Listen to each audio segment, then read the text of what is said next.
Rồi, ok, hello anh em lên tiếp 1 2 3 4 5 cây còn lại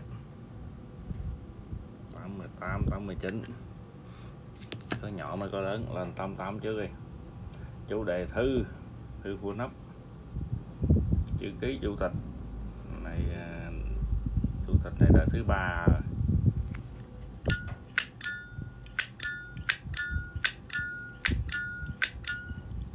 Ok, mấy cái dòng 88 89 91 đồ 90 đồ, mấy nội địa này âm hay lắm. Mấy bản này nó dày, nó khác hẳn mấy cái cây 95 96 98 đồ. Lưỡi gà vuông ha, chuẩn ha, qua cuối 90 mới là lưỡi gà giác ha. Trời ơi, cái ruột nó đẹp, rõ mọc luôn. Ruột này chưa có xì ba xì má gì hết anh em ơi, nó còn đẹp theo 5 tháng luôn á. Có xước nè, bánh xe nè. Bánh xe nó còn cái lớp mạ đen là chống oxy hóa luôn nè. Anh em nhìn chỗ này là biết cái cây dép ít xài ha. Dẫu đó nó còn sạch lắm.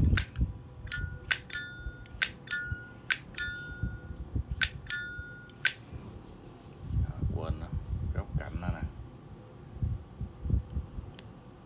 Ok lắm nha nè.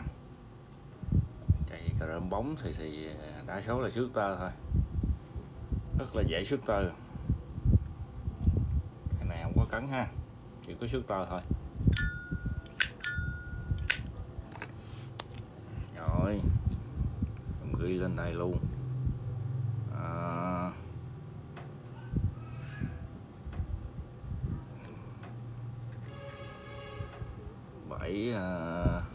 88 hả? Rồi giá này luôn. Ok, tiếp theo 88 nữa nè. 88 này đít lồi chỉ xéo, có một xíu chỗ này, cũng không nặng lắm đâu nè, em nhìn ha.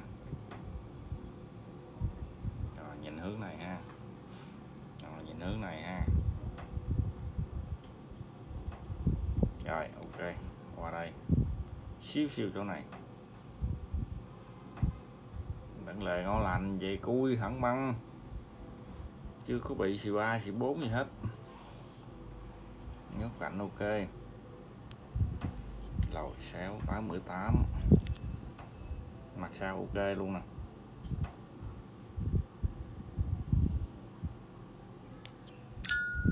Ui, năm này ok.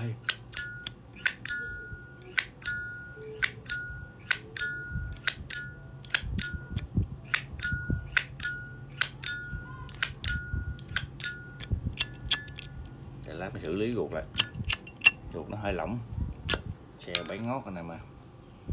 Ruột mờ giai đoạn, ui giời, mờ giai đoạn. Bánh xe quá bán, lồi xéo ruột mờ giai đoạn hả? Có cấn nữa hả? Lên xe luôn. Vậy thôi anh em ơi. Ok, lồi xéo rồi trước rồi 800 800 mấy 900, phải theo tình trạng anh em ơi. Vậy cho nó dễ chơi. 94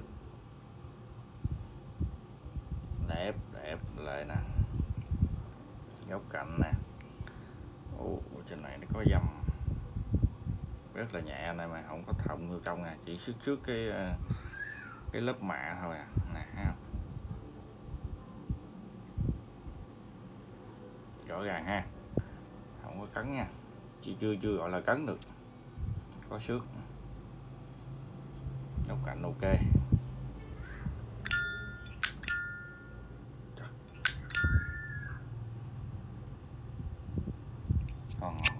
Ngon. 94 trùng luôn. cam chưa mòn nữa nè. Trời ơi, vậy chưa mòn đúng rồi.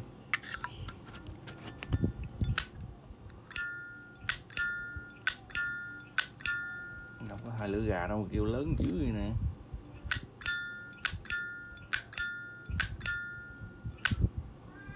Ok, đẹp thì mình ghi giá đẹp một chút. 94 5 sỉ 5 sỉ 89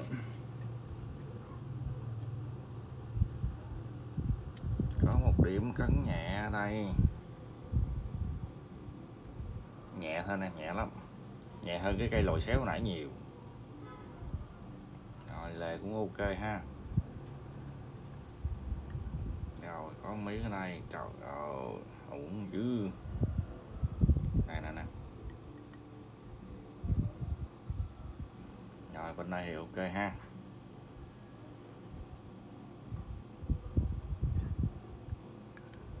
Đít quá đẹp. Đầu thì bị này.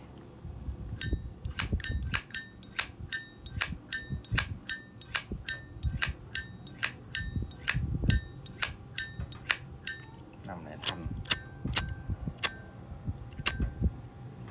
Xe pháo thì ok, mấy cái dòng này ok lắm. Bánh xe nó như 8X. Cái gì vậy, gục mờ nữa hả?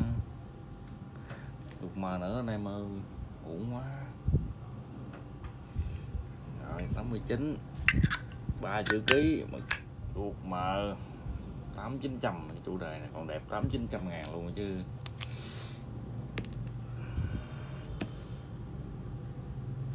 Rồi ok ha, vậy được rồi anh em ơi. Rồi hôm này cũng 8-900 nè, đẹp. Cây xà beng nó lên cả triệu á. Cây này không đẹp cây rồi, được thôi à. Nhan sắc ổng già, ổng không có mặn mà gì. 89 cũng tương đối đẹp. Trước miếng Abraham Lincoln. Trời, âm ok lắm anh em.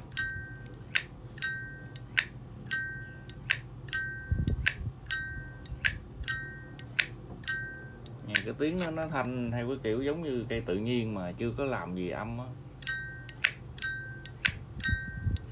Giống vậy á.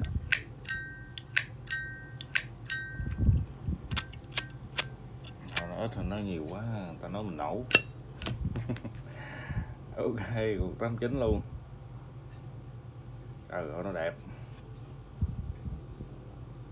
Cuối chưa mòn luôn. Đây. Em chưa có gì xin ở trong này.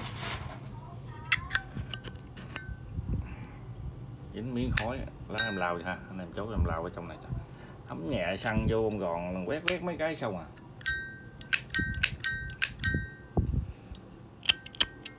Rồi sạch sẽ đẹp đẽ, ngon lành cành đào.